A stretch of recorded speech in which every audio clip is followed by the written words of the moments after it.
for the aircraft patterns button has been switched off to make the info be open for you. Please take a one up in the overlock inside them of your hand luggage, maybe the station concentrate. Pass with smoke fendering shortages in out. An onward connection with Emirates flight EK152 Alpha Dubai. Please take contact to BK9, Charlie W9.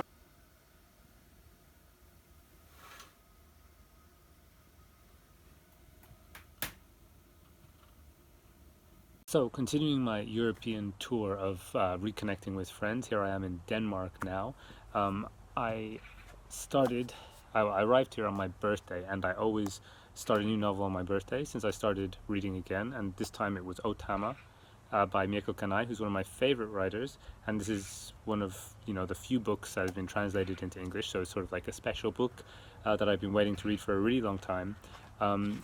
She's kind of known for writing kind of crazy stuff, I think, and this is a little bit more like normal as a book. It says in the introduction, the first line is Tamaya or Otama by Kanai Mieko is a late 20th century masterpiece of cat literature.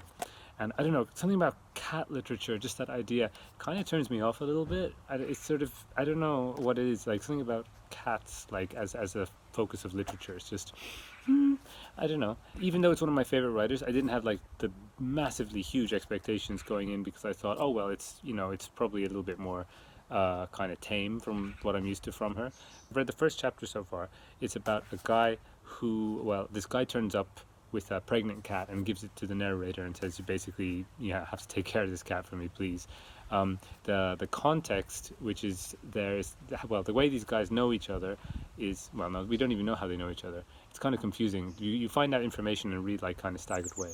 The guy who's giving him the cat, his sister is pregnant, and possibly pregnant by the narrator. So there's this sort of like kind of unease and a bit of guilt about that, because the narrator isn't sure exactly whether or not he's the father, but he doesn't think he's the father.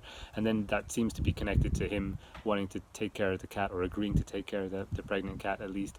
And in the hands of a lesser writer, it would just be like a kind of very boring metaphor, I think, like, oh, the cat is Tsuneko, which is the woman who's pregnant. But actually, because it's Mieko Kanai, it's really good. It's like kind of, it's quite complicated what exactly the relationship is between the cat and this guy's life and the woman who's pregnant. There's also like this repeating kind of, I don't know, a repeating sign or repeating circumstance of mothers who don't care who the fathers of their children are. So first of all, Tsuneko, who's pregnant, says to our narrator, like, oh, don't worry, I don't think you're the father, you don't have to worry about that. But we get the impression that she doesn't really know and she doesn't really care, and maybe she's just saying that to make the narrator like feel okay. Then there's the narrator's own relationship with his mother, and her kind of like not knowing really about her children's parents, and not really caring about which man happened to father her children. And this repeats through different characters as well. So it's kind of a mysterious coincidence, or it doesn't even feel like a coincidence. It feels like just this pattern which keeps recurring about mothers, and then he's taking care of the cat as well, and it's got a sort of a mysterious air to it. Also, the characters in it are really interesting. They're all kind of like the guy Alexandra, he's called, although his real name I think is Kanemitsu, but the guy who gives the cat originally is a porn actor. And it's like, we don't know much about that, but like the main character is a photographer, and so they kind of meet each other on a shoot, and like the sort of the level of Japanese society that these characters occupy seems to be like kind of a low rung. Okay, I was waiting for that lawnmower to go away, but like whatever, let's just go for it. I think you can hear me okay. But yeah, I'm really enjoying this one so far, Otama by Mieko Kanai. After that first chapter, I've largely been going back to this one, The Fish Can Sing by Halldór Laxness. This is what I was reading before I got to Denmark. I'm quite a ways into it now. I'm kind of on the home stretch, I think. It's about a boy growing up in Iceland at the beginning of the 21st century. You get a real sense of like there being two worlds, of like the old Iceland world and then sort of the modern world, which is connected, which is more international and so on. Like they, for example, they talk about Denmark actually a lot, because I think Iceland is a colony of Denmark at this point in time, which I didn't know actually. So it's sort of a coincidence that I happen to be reading this book here. But yeah, like they talk about Denmark as a sort of like a bridge between Iceland and the rest of the world. So when they're talking about books and literature, they basically, the two types of literature are Icelandic sagas and poems, and Danish books. And Danish books just means for them like the modern novel.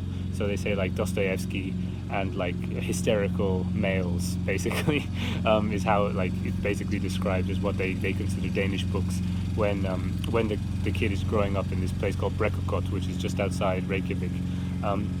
It's sort of charting the changing of Iceland through the changing consciousness of this young guy in the country, coming of age, and being kind of in between worlds in a way, or like drawn to both worlds, the sort of the home folk fishing part of Iceland. His grandfather's a fisherman, and then the international part, and that's in the international, like kind of the outside of Iceland, something which is sort of like divine almost, as well, not just like international. So like there's a singer who seems to be like kind of one of the most important characters, called Garðar Holm. And Garðar Holm is like an Icelandic singer who's got world fame, and he's basically not in Iceland, but he comes back to Iceland like 3 times in the novel. You can tell it's 3 times because in the table of contents it says each time Garðar Holm's homecoming is listed like 1, 2, 3, and yeah, this singing is so beautiful that it's brought Iceland international recognition, and so he's sort of a symbol for something beyond Iceland as well, and that's why I think the title is The Fish Can Sing, because like fish is always referenced in relation to this sort of old traditional folkloric Iceland, and then singing is always referenced to this sort of spiritual something beyond the national consciousness. Oh god, that's getting pretty bad now. I might have to stop here just for a second, let that go by.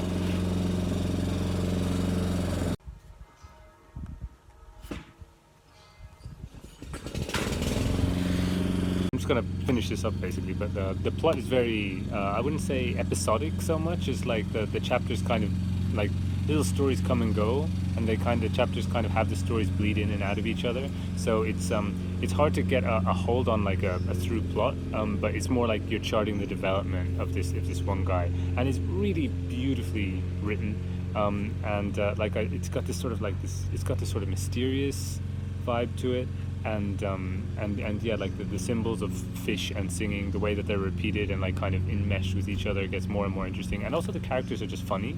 I didn't mention there's a lot of humor going on throughout the whole thing, which makes it like much more readable than it would have been, I think, because it's not got a strong focus on plot, which is something that I often need to get me through a novel. But yeah, I'll have more to say about it when I'm done with it, which I imagine will be pretty soon. And then finally, I just picked this up at my friend's house that I'm staying at. This is a Korean book. It's I Have the Right to Destroy Myself by Young-ha Kim. I just picked it up because it's nice and short and looks really interesting. I read the first couple of pages, and it's a guy is looking at a painting, and it's described quite nicely. It says on the back, a spectral nameless narrator haunts the lost and wounded of big city soul, suggesting solace in suicide, which sounds pretty engaging. So we'll see if that one hooks me or not.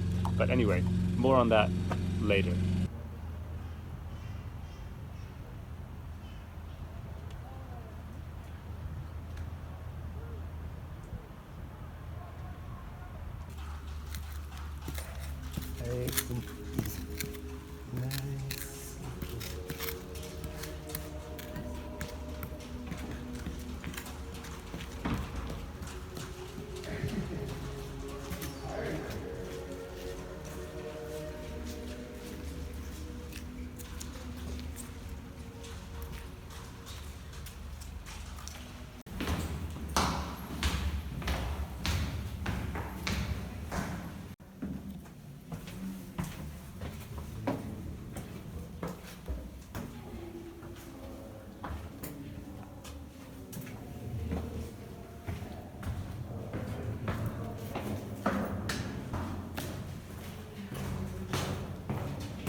¡Ay, qué linda!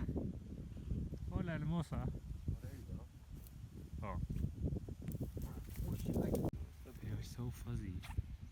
Can't get over the fuzziness. Scottish. Here are their names. Yeah. Peanut, Petra, Mercedes.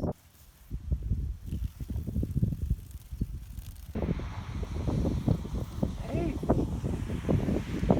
I know what it's like to get electrocuted, don't worry. I do it all the time.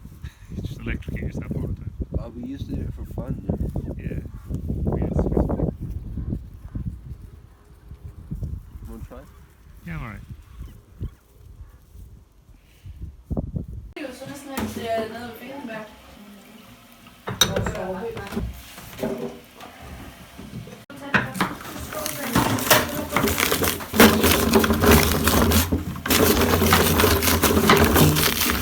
Hola, bebitos. Ay, qué lindos. Hola, bebito. Meow. Hello, Kaiser.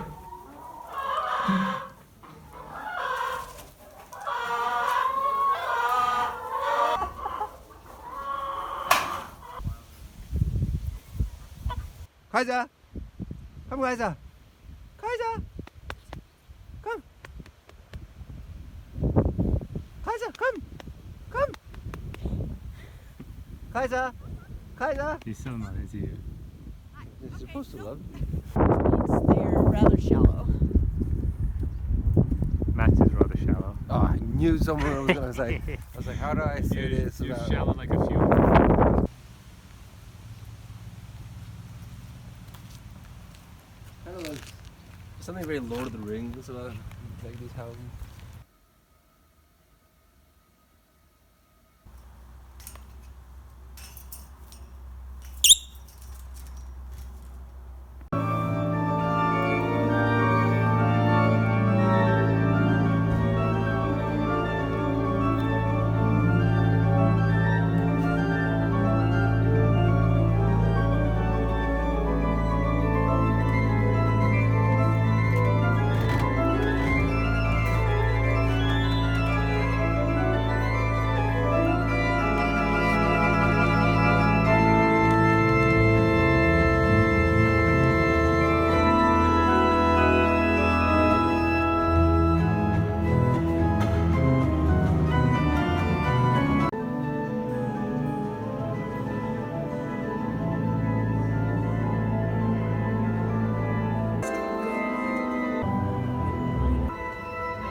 Here I am in Copenhagen with the bicycles. So I kept reading that one, the Korean book. What was it called? I Have the Right to Destroy Myself. And yeah, it got actually quite interesting because it turns out it's a narrator who goes around Seoul finding people who basically want to, is it suicide or kill someone? I don't know, it's something really dark anyways.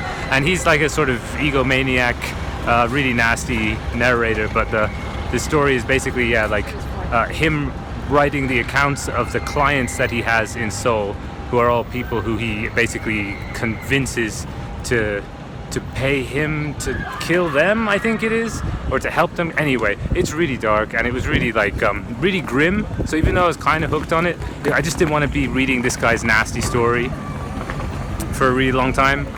So I kind of gave up on that one. But instead, what I've been reading is something far more cheerful. It's kind of funny. The first thing you see when you come out here is the theme park. So like if you hear screams in the background while I'm talking, don't worry about it. It's all safe and condoned, organized screaming. But yeah, I kind of gave up on the Korean book for now because I just wanted something a little bit more chill. So I went back to the Icelandic one, and that's gotten really great. I'm basically finished with it now. I think I've gone past the main denouement or kind of reveal. It's actually got a mystery element to it, which is connected to the title, The Fish Can Sing, which is like one of the reasons I picked the book. So it's quite nice. I feel like a lot of the book you're trying to figure out what exactly does that mean, because like the symbols surrounding fishing and singing kind of like evolve as you read through. And there's also this mysterious, elusive Icelandic, internationally famous singer who's sort of like haunting the narrator throughout. But yeah, like really recommend this book. It turned out that like it was actually a brilliant book to bring to Denmark because I've been seeing like a lot of kings and like coffins and stuff while I'm here, and in reading the book I didn't realize that Iceland was basically like a colony of Denmark. So there's people who have their independence movement, and there's sort of like the way they understand the world is sort of filtered through Denmark. So you get a really interesting kind of look at the culture there through this book, which is also basically about Iceland at that time when it was a part of Denmark. So it's like it's giving me a really interesting a different view, different kind of vision while I've been in Copenhagen to hear these characters and how they view Copenhagen from the colonial sort of mindset. Or not colonial, what's it called? From the Icelandic kind of mindset. But yeah, I'm probably going to finish that one up either before I leave or on the plane, I reckon.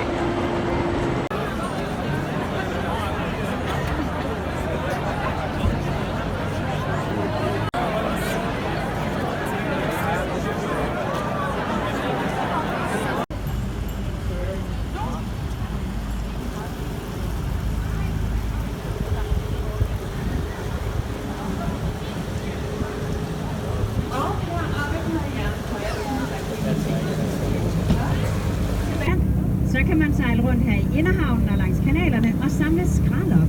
Og samler man nok skrald, så får man turen gratis. Man fik gratis motion. When we pass under the kissing bridge, but promise me one thing, that you will kiss someone you already know. Otherwise you need consent.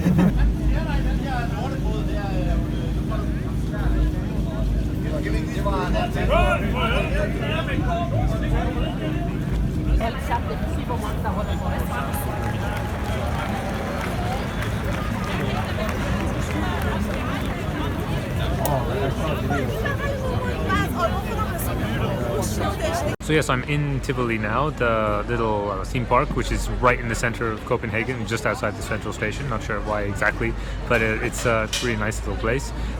Talking about the Fish Can Sing over here, this one of the things I found like maybe most interesting about it was the way that it mixes like a Bildungsroman, like coming of age story, with something which is telling you something kind of about a national history, in this case Iceland, and the way that you have the spiritual development of the protagonist, Alfgrimur, this boy growing up to become a teenager and a student, like kind of combined with the modernization of Iceland.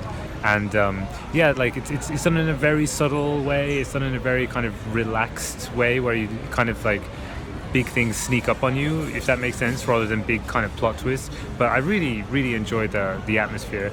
Just as a note, like as well, it's one of those books where the cover is very nice, but like takes on more meaning once you've actually read the story, which is always a nice thing with covers. There's something so chill about this book. It's kind of like relaxing to read as well. Like once you get used to the lack of plot, you get used to the characters as well. So you kind of it's one of those books where you enjoy spending time with the people in them rather than waiting to see what will happen, I think. So that's something which is really nice. And I know when I'm finished it, I'm gonna really miss these characters as well, which is kind of a bittersweet feeling, I think. But obviously a good thing overall. actually reminds me a lot of the Summer Book by Tove Jansson, which I read recently because of the way that like it kind of meanders and doesn't have a strong overall plot, but it does actually have way more of a plot than that book. And I don't know, there's something about that, the sort of the stoic niceness of everything, which, you know, I don't know, maybe it's a Scandinavian thing, but like yeah, I don't know. They are very different in many ways, but like I've got those kind of relaxed vibes and like kind of plotless intrigue, and also sort of mystical, spiritual sense of development which goes throughout the book, which I think they both share. So maybe if you like that book, you might like this one too. Yeah, they are very different though. This feels very much like a novel, whereas that was more like kind of a bit more short story-ish, whereas this is feels like kind of a big, like a proper classic kind of novel. I don't know, it's kind of hard to explain, but yeah, it ended up being the perfect book to have here in Denmark, and I've been really enjoying reading it as I've been going around and enjoying myself here as well. Well, I'm back in Ireland and I finished the last sentences of The Fish Can Sing just as the plane was touching down. So just as like we were like touching the soil and you're getting those sort of little jolts up through your body of the earth coming up at you, like the tears were starting to spring from my eyes, because my goodness, the ending of this book caught me by surprise. And it's not like it's very dramatic, but I think it's more that there's like, it's quite a plotless book, and it's kind of meandering, and it's very like it deliberately tries to be like, whenever the plot starts to take over, it quickly inserts a new character and says, okay, let's just introduce this person and hang out with her for a few chapters to get some distance between us and some of the actual plot. So it's very like thoughtful. It's a themey novel more rather than a plot or character based one. And so I was expecting the ending would also be sort of like resolving the themes and that not really anything would happen. And things did happen, and my goodness, they really hit me pretty hard. This is a fantastic, wonderful book. I think I've already said like a lot of the main things about it. I guess like towards the end, two things that really struck me about it in particular were I noticed it was really about nationalism, and like not just being nationalistic, which I think it is, but also really exploring different types of nationalisms and like kind of how they take place on just a day-to-day life kind of basis. Obviously in this case it's Iceland, but I think it also applies to just modern countries in general, like because it's also kind of going from like an agricultural world into a modern capitalist world. So yeah, the themes of nationalism, the way that it combines the nationals coming of age with like a character's coming of age is really well done. And also Faust, yeah, that was the other thing. Like I noticed like a few references to the German Faust, like Goethe's Faust. I thought, oh, that's cool, because I read that a long time ago and I really like it. But yeah, it actually, by the end of it, it gets not just referenced, but it starts to come together in a way where I was like, oh, this actually is kind of a Faust story, or not retelling, but kind of a like writing back to Goethe's Faust, if that makes sense. And it really made me want to go back to read that one again. I don't think you need to read Faust to read The Fish Can Sing, but probably it adds a lot, because it's quite a philosophical book in a way, and some of the themes of Faust about like eternity and man striving and like why we strive and is it worth it and stuff like that is sort of. My phone just ran out of battery, because of course it did.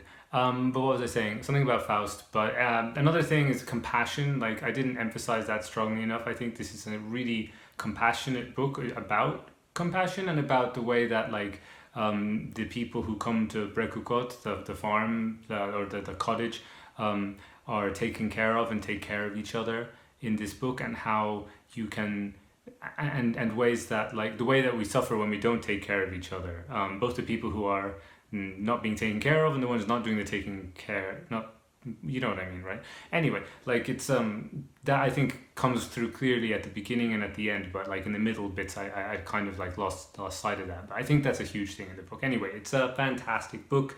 It's got its flaws. I think it doesn't deliver on like a lot of the characterization stuff that it kind of promises to do at the beginning, or that you feel that, you know, like I feel like the characters are all a bit cold, and that's deliberate, but also like I wish I knew them better at the end of it.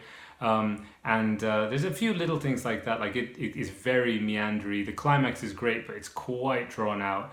But it's like, I don't know, it's like one of these, it reminds me of Demons by Dostoevsky or something that I read, like, was it last year or the year before, where there's loads of flaws that I found in it, but overall the experience was so monumental that it was sort of like they fizzled away in the great kind of mysterious aura that the book created. But yeah, that's that one. And in the end, I didn't read much of the birthday book that I got, the Otama. I mean, this wasn't like a birthday present. This was just a book I decided to make the book I would read for my birthday. But I only read the first chapter, but it's because the first chapter was quite like meaty and thinky, and this was also very meaty and thinky. And so like I wanted to do only one of those kind of books at a go, you know. So now I'm probably gonna go for something like this. This is gonna pick up Absorbed by Kylie Whitehead. I already started this one.